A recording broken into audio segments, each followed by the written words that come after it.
Welcome everybody, I'm Jerry with 3D and it's time for another laser video. Comgrow sent me out their new camera to put on their Comgrow Z1, and we're going to get it all set up here and see what's in the box, and I'll probably kind of speed through it and maybe time lapse a little bit. But it's something really cool.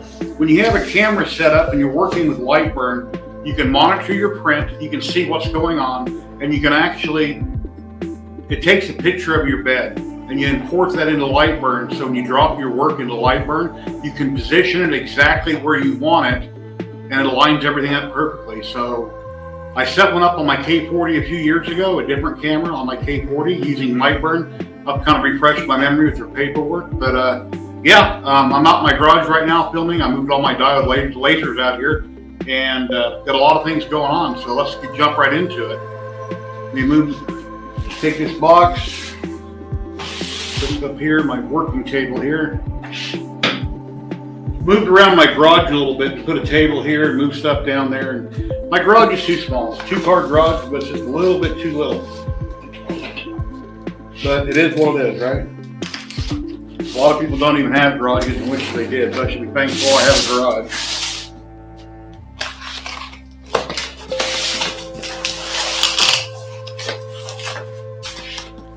Nice heavy box. Okay, we've got a camera manual. Got color pictures, shows how to align it and calibrate it and set everything up in Lightburn. And you can use these on multiple diodes. The X tool, the 2 trees.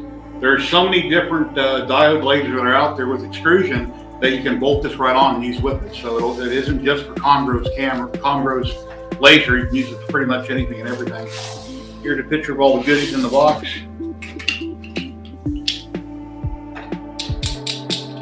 Okay, these corner brackets are metal. Oh wow. Yeah, all the brackets here are metal. I don't see any plastic at the moment. Get everything set out. Yeah, heavy duty.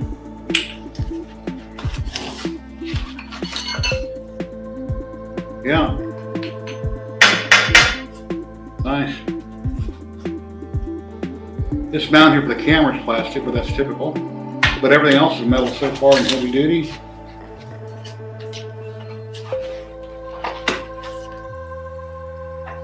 Extrusion is like aluminum, appears to be aluminum.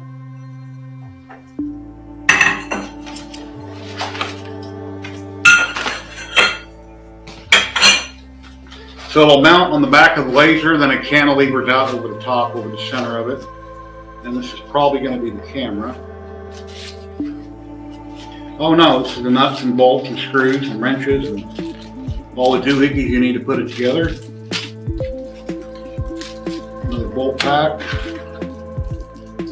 And some clips, I believe, on the X tool and other lasers you go to mount this to. It's got clips that slip right over the frame. Our power cord, or our cord to plug it in, which powers it. Oh wow, that's a really thick, looks like it's about 1/4 of an inch thick aluminum plate. It's all pre-tapped and everything for mounting. And here will be the camera, a little bitty camera in there in a package.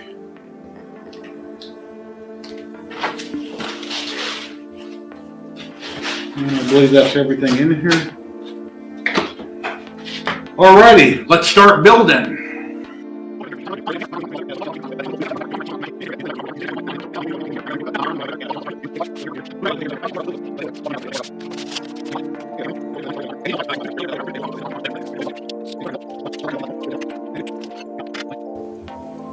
Okay, so little tiny screws for that. We mount the camera to this little block. There's 3 little tiny screw holes. I'm actually going to get my glasses to make sure I do that right. So let me grab my glasses.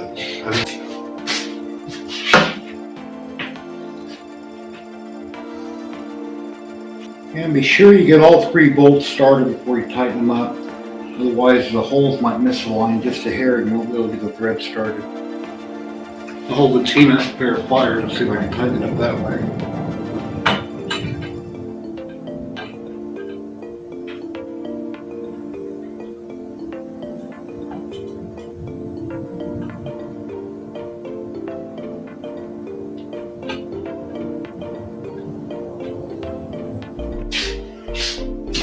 In an upcoming step, we're going to need to focus the laser.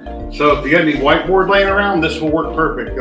You could use paper or pretty much anything. It's white, but you'll have to print out a little focus grid that the test pattern you'll drop around the laser and Lightburn in different places. The camera will take a picture of it to know its exact coordinates. So if you ever go by Dollar Tree or use these for anything else like I do for painting, I use these for backdrops, a lot of different purposes. We'll want to drop this under your laser at this point. We'll jump into Lightburn and we'll get going. All right, jumping into Lightburn. I've already set part of this up.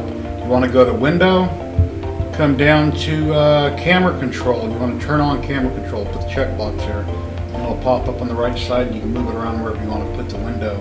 I should be dragging it and dropping it.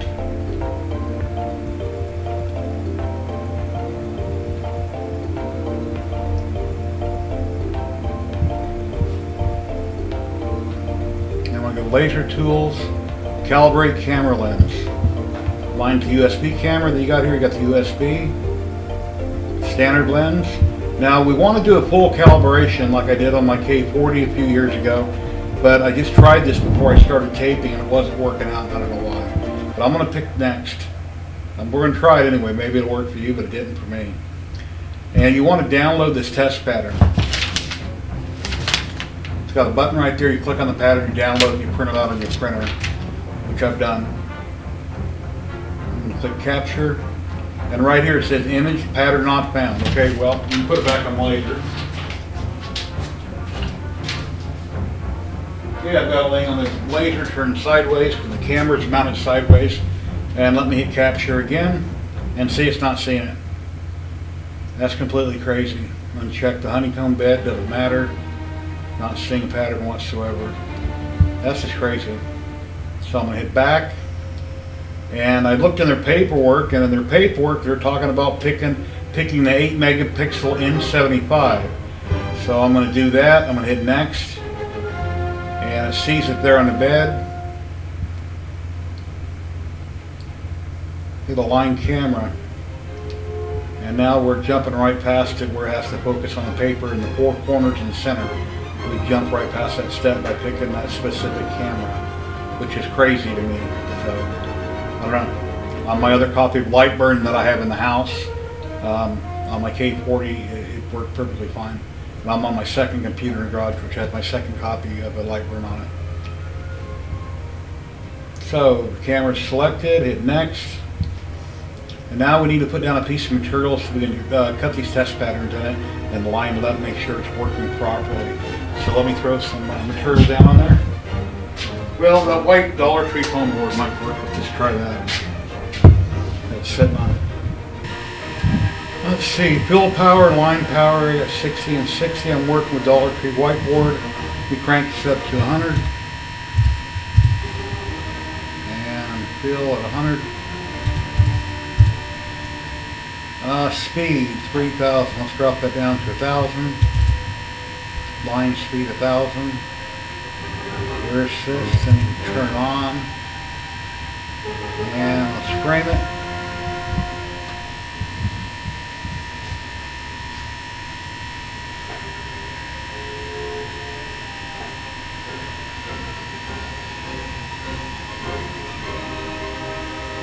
Alrighty, and let's hit start.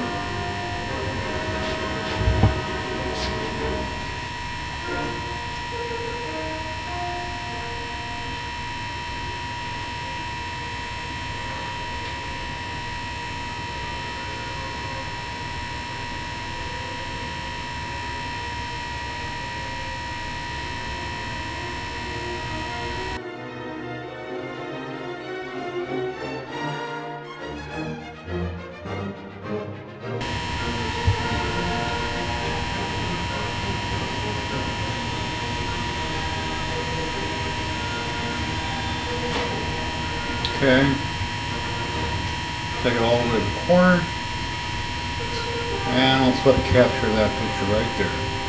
There we go. So now I got 1, 2, 3, 4. You can see it. That's in the top left corner, and yes, I need to turn sideways because the camera is mounted sideways. Let's go next. Let's see, pan to zoom to find the 4 corners.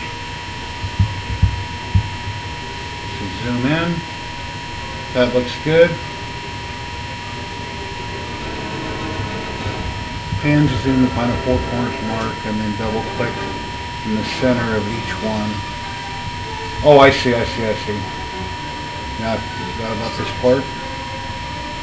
Okay, I'm rolling my mouse button, and then to move it around, I'm holding down the left mouse button, and okay, it'll scroll in. Center's right there. Double click. That looks good. Now we'll go over here to number 2, and we'll scroll in. And I'll double click the left mouse button. Use the scroll wheel to scroll back out. I'm going to hold down the left mouse button and move over here to number 3. And I'll use the scroll wheel to scroll back in. Hold down the left mouse button to move it around.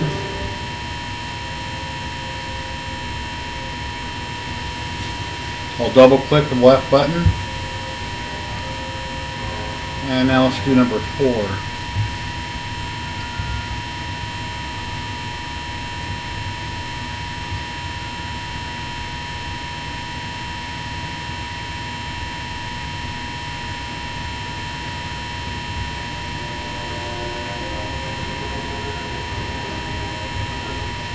Alrighty, and now we're going to hit next. You're done. Hit finish to exit. There's the grid. Update overlay. Okay, now it dropped it right on my bed. 1, 2, 3, 4. So here's my working area. Whatever I put in here with this grid on. When you got your camera view, hit update overlay. It'll drop it on your bed. Now whatever you build or put in this area will be exactly in that spot. So we're going to do a test. I guess I could go around all these circles again, just slightly bigger, and I can double check that it works okay. So let me grab my circle, drag out a circle.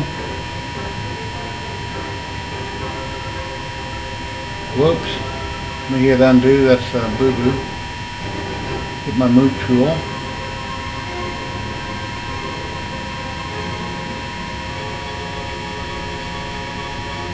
That looks pretty good. Control D to duplicate. Hold down my left mouse button. Come over here to this one. Looks pretty good. Control D to duplicate. Hold down my left mouse button and drag that over here to number 4.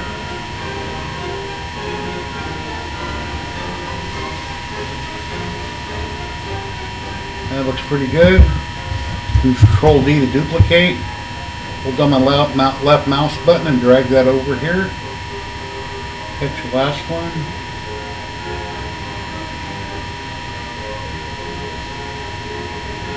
And that looks pretty good. Just click away from it. They're not perfectly centered, but they're pretty close. Let's see, cuts and layers.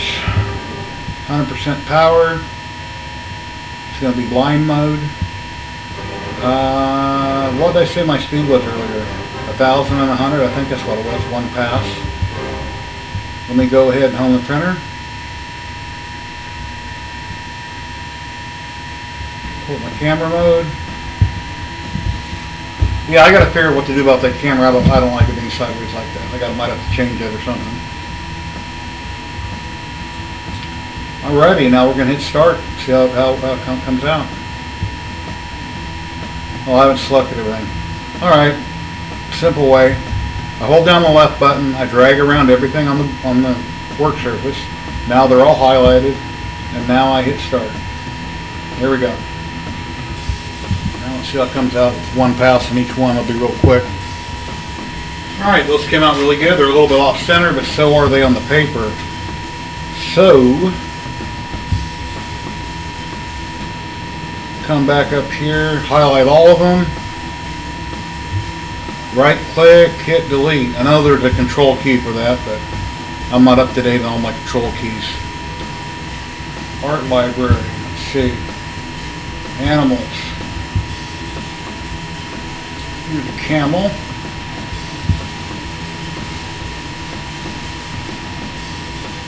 Slide down a little bit.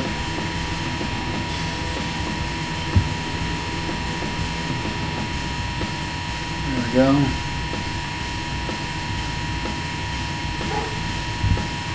Let's go to cuts and layers. 1100. That looks pretty good. Camera control.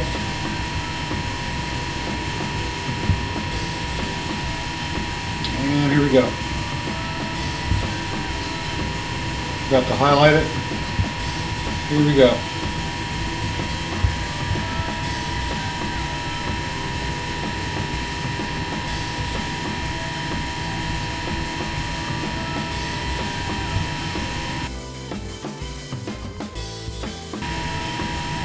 I've got some cool stuff in my art library. I got from the LA Hobby Guy.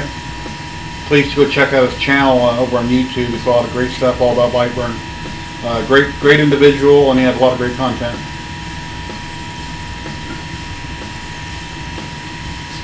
He's from Louisiana, and I'm in Las Vegas. Wow, that looks awesome. Let's see if I can bring that over here.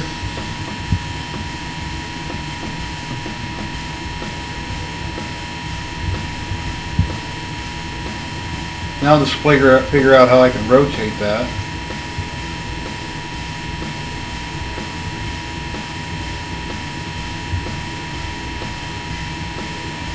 Yeah, I'm screwing up my buttons. Yeah, I just need to figure out how to rotate in the program. So, yeah, came out great.